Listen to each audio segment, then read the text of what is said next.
নিজের সৎপথে থাকা। কে কি বললো, কে কি করলো, তা যদি আমি ভাবতে যাই তাহলে আমার সব চলে যাবে।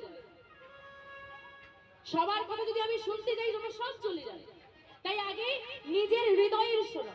প্রত্যেকটা জীবের মধ্যেই ভগবানের অধিষ্ঠান, প্রত্যেকটা জীবের অন্তরে ঈশ্বরের অধিষ্ঠান।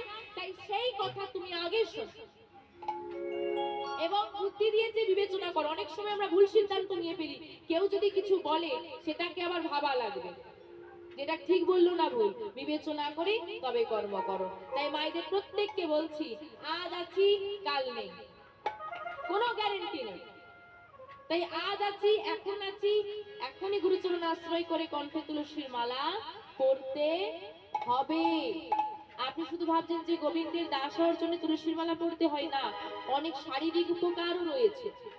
আচ্ছা না,